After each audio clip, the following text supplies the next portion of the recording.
So you might be thinking that when you finally get to retirement and you start making less money, that you're automatically going to start paying less in taxes. But you'd be wrong. It's something I like to call the teacher's tax trap, but this affects anybody who has their income where they have their pension coming in and Social Security. You see, when you have these two income streams coming in retirement and they're guaranteed income streams that are both pre-tax, it's going to give you a baseline of income that can't be manipulated much in retirement. So if you're making, $200,000 as a couple and you retire and both of you bring in $30,000 from Social Security and then someone else brings in, $40,000 from a pension, that's $100,000 of income.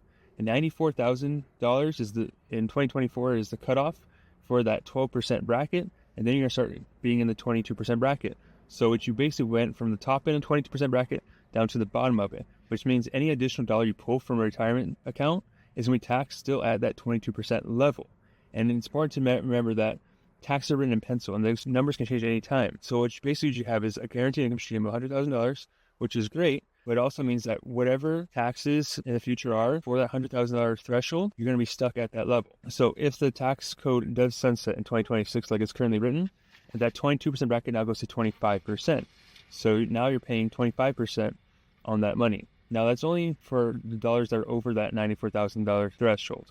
Most of it will still be in that 12% bracket or so, but in that 12% bracket, it's not guaranteed to stay that way forever. In fact, that's supposed to go up to 15%. So it's important to keep in mind that taxes are written in pencil, and just because you're going to be making less in the future, and theoretically you should be paying less in taxes, that's not always going to be the case. If taxes were to go to 35%, for example, then your income stream would be taxed at a heavier rate, and your take-home pay would therefore be less. So taxes are a big thing to keep in mind when planning for retirement. So this is a very, very common problem that many people don't even see coming until it's too late, and they start wondering why they're paying so much more in taxes even though they're making less. So there's a few strategies that you guys can use to help deal with this. So remember that when we're retired, we are not saving it to retire anymore. So we don't have those pre-tax deductions, houses paid off and things like that. All of our deductions are therefore gone. One of the saving rates the past few years has been the standard deduction, which, this year has been like $29,000, $30,000, and that's been saving a lot of people.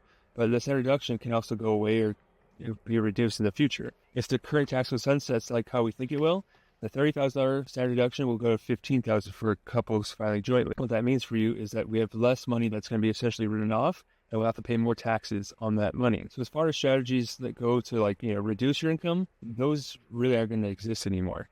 What you have to focus on is where income streams come from. So we have a guaranteed income stream of $100,000. That's all pre-tax. There's not much we can do about it. Taxes are going to change, and then we don't really have much say in that regard. But beyond that, that's where you can really start making moves to make sure that any penny above that doesn't have to be taxed at those higher amounts. So how do we do that? If we do the math on it and we see that, hey, you probably are going to be in this situation where every dollar you take in retirement, it's going to be taxed at that higher rate, then that would be the sign to start shifting savings from pre-tax into Roth, whether that means shutting off a deferred compensation account or changing it to a Roth contribution. That could be one way to go.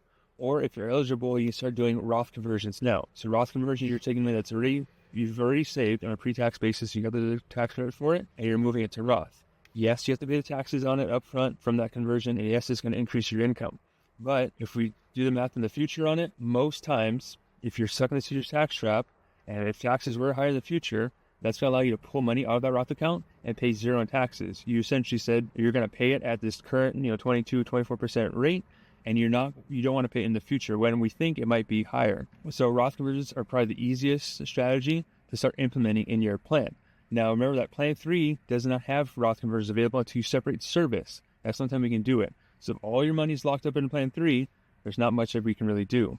But if you have money in deferred comp, that is something that we can start looking into to do conversions for. So if you expect to be in this situation, regardless of your age, there's three things you can be doing. One is to put away money on a tax-free basis. So start using those Roth accounts as early as possible or consider Roth conversions. Second thing you could be doing is start meeting with a financial advisor, specifically one that specializes with Washington State employees and knows tax benefits. Because there are some strategies beyond just Roth conversions that could be helpful to you, but they're real specific and they don't really apply to a lot of people. But if we can spot them, they could be really good ways to start reducing your tax bill in retirement. And the third tip for you guys is start using a 3-bucket system. So remember that all the money we have, essentially falls into three tax buckets. That's either tax deferred, meaning that we are paying taxes later, your pre-tax savings. We have tax-free buckets like the Roth. You bite the bullet now, and any growth you get in the future is yours tax-free. And third are taxable accounts. So things like your bank accounts or even just stock or brokerage accounts where there's no tax benefits. We got tax on going in. Any growth we get is also going to be taxed. Those buckets can be really helpful in retirement because when we pull the money out, while we have to pay some tax on the growth of it all, depending on how we set it up and how long the account was open for, you might have more favorable tax rates on the growth. You may not be paying the 20 to 24%, federal rates. You might get a lower long capital gains rate. In fact, couples that make less than $90,000 actually pay 0% for capital gains. And if you're over that threshold up to like $400,000, something like that, you only pay 15%. So these taxable accounts have really favorable tax benefits if you use them correctly. Now is the time to take control of your retirement. Now, if you're a teacher, just a state employee, and you're going to be getting a healthy pension and Social Security, and you think that this might become a problem for you in the future, then I encourage you to reach out to us, and we'd be more than happy to help you guys develop a plan to deal with these issues before they arise. That's it for me. Until next time, remember that your future depends on what you do today.